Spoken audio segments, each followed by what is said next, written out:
तर नागपूरच्या जामठामधील बच्चू कडू यांच्या आंदोलनामुळे कॅन्सर रुग्णांची मोठी गैरसोय होतीये। बच्चू कडू यांचं ज्या ठिकाणी आंदोलन सुरू आहे तिथूनच जवळ नॅशनल कॅन्सर इन्स्टिट्यूट असून संपूर्ण विदर्भच नाही तर अगदी तेलंगणा आणि छत्तीसगड मधून देखील कॅन्सरचे रुग्ण हे नॅशनल कॅन्सर इन्स्टिट्यूटमध्ये उपचार आणि किमोथेरपीसाठी येत असतात। सध्या आंदोलनामुळे वाहतूक कोंडी असल्यामुळे या रुग्णांना त्याचा फटका बसतोय। बच्चू कडू यांच्या आंदोलनाचे विपरीत परिणाम सामान्य नागपूरकर, सामान्य विदर्भातील जी जनता आहे त्यांच्यावर कसे होत आहेत हे आपण पाहणार आहोत। दादा, काय नाव आहे आपलं? अशोक शहारे। अशोकजी, कुठे राहता? भंडारा। आता कुठे चाललेत? Cancer hospital. तर हे तुम्ही हे सोबत जे आहे ते कोण आहे, कुठे घेऊन चालले त्यांना? कॅन्सर हॉस्पिटल हे सासरे आहेत माझे। तुमचे सासरे कॅन्सर झालाय? कॅन्सर झालाय, किमो आहे। काकाजी, कॅन्सर आहे तुम्हाला? हा, किती वर्षापासून इथे येता उपचारासाठी? आता 1 वर्ष होऊन राहिला। 1 वर्ष होऊन राहिला। शेतकऱ्यांसाठी आंदोलन सुरू आहे, मात्र सामान्यांची पण कोंडी अडचण होत आहे। हो ना, कोंडीवरच्या म्हणाली आता पेशंट आहेत, आता का करावं काही समजतच नाही। आणि भंडारावरून किमोथेरपीसाठी ते वृद्ध जे आहेत ते नागपुरात आलेले आहेत, मात्र भंडारावरून इथपर्यंत येताना अनेक अडचणींना सामना करावा लागलाय आणि आता पुढे कॅन्सर हॉस्पिटलपर्यंत ते कसे पोहोचणार तो पण प्रश्न जो आहे त्यांच्या समोर आहे।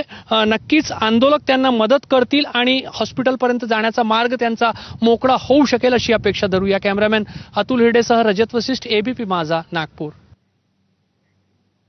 शेतकऱ्यांच्या कर्जमाफीसाठी सुरू केलेल्या बच्चू कडूंच्या आंदोलनानं सामान्य जनतेची प्रचंड कोंडी झाली आहे। वर्धा महामार्गावरती संध्याकाळी चक्काजाम आंदोलन हे सुरू झालं। वाहतूक पूर्णपणे ठप्प झाली आणि देशपांडे कुटुंबातील 3 महिला या लहान लेकरांसह रुग्णालयात 14 तास अडकून पडल्या। आज सकाळी कुठलीच सोय नसल्यामुळे आणि वाहतूक पुन्हा सुरू न झाल्यामुळे अखेरीस या महिलांनी पायीच प्रवास सुरू केला। 2 किलोमीटरचा पायी प्रवास करून या सर्व महिला आधी आउटर रिंग रोडवरती पोहोचल्या आणि त्यानंतर पुढे हुडकेश्वरच्या दिशेने पायी निघालेल्या आहेत। शेतकऱ्यांच्या मागण्या पूर्ण झाल्या पाहिजे, मात्र आंदोलनामुळे आमची अडचण का असा प्रश्न या महिलांनी उपस्थित केलाय। बच्चू कडू यांच्या महाएल्गार मोर्चामुळे नागपुरात प्रचंड वाहतूक कोंडी झालेली आहे आणि रात्रभर लोक जे आहेत ते विविध ठिकाणी अडकून पडलेले होते। आपल्यासोबत देशपांडे कुटुंबीय आहेत, भक्ती देशपांडे आहेत। त्यांचे वडील जवळच्या शुअरटेक हॉस्पिटलमध्ये ऍडमिट होते, बायपास सर्जरी त्यांची झाली आणि त्यांना पाहण्यासाठी हे संपूर्ण कुटुंब जो आहे तो शुअरटेक हॉस्पिटल जो वर्धा रोडचा आहे तिथे गेलेलं होतं। ताई, काल किती वाजता रुग्णालयात गेले होते आणि किती तास अडकले? आम्ही काल 1 वाजता गेलेलो होतो, निघताना 4 वाजता निघालो, पण काही चान्स नव्हता निघायसाठी। म्हणजे तुम्ही वडिलांना भेटायला गेले आणि तिथे अडकले? तिथेच अडकलो आणि मग रात्रभर तिथेच झोपायला लागला आम्हाला। तर तुम्हाला माहित नव्हतं की असं आंदोलन आहे आणि परत येताना? काही आयडिया नव्हती दादा, आम्ही बाबांच्याच टेन्शन मध्ये होतो। त्यांच्या जी बायपास झाली ना, थोडं क्रिटिकल होतं, तर त्याच टेन्शन मध्ये होतो।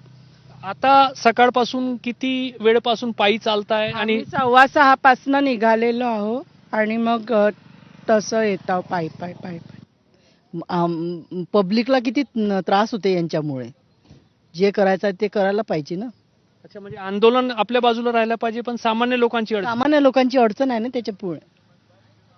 तर हे कुटुंब अशाच पद्धतीने गेले अनेक तास सकाळी 6:15 वाजल्यापासून शुअरटेक हॉस्पिटल जो वर्धा रोडवरचा आहे तिथून निघालेले आहे। रात्रभर रुग्णालयामध्ये अडकल्यानंतर या महिला ज्या आहेत आता आउटर रिंग रोडवर पोहोचल्या आहेत आणि आता समोर जो टोल नाका आहे तिथे आपल्या कुटुंबियांना बोलवलेलं आहे। वडिलांना रुग्णालयात पाहण्यासाठी भेटण्यासाठी गेलेली जी मुलगी जी आहे, जी नात आहे, ते सुद्धा रुग्णालयात रात्रभर अडकण्यासाठी मजबूर झाले। कॅमेरामॅन अतुल हिरडेसह रजत वशिष्ठ, एबीपी माझा, नागपूर।